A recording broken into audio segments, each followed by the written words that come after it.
Hello，大家好，我係 Peter。今日係講巴拉多亞斯呢種 keyless remote 好多。有個粉絲問我 Peter，當呢個遙控冇電嘅時係點樣 check？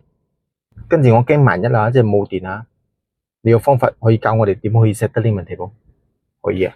當呢個 remote 完全唔係冇電係好弱嘅時候個 meter 嗰邊要 signal 俾你睇當佢好 weak 嘅時你撳呢個 push start button。佢閃燈係閃燈證明咗呢個電池已經好逼咗，需要換。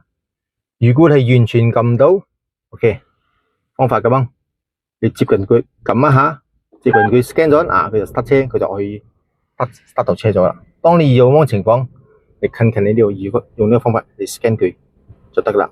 好似平時咁腳踩 brake， 撳一下 scan 佢就得噶啦。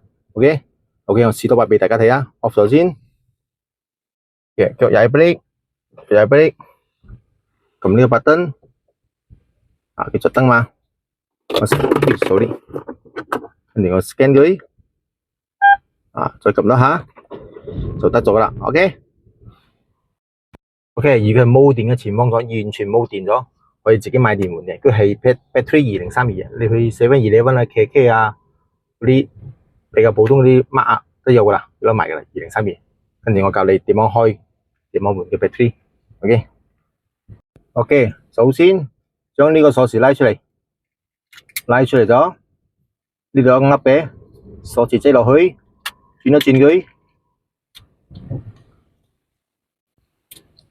向啱尾度嘅，就係呢粒 battery 啦，2032 ，OK， 換落去安翻去搞掂啦。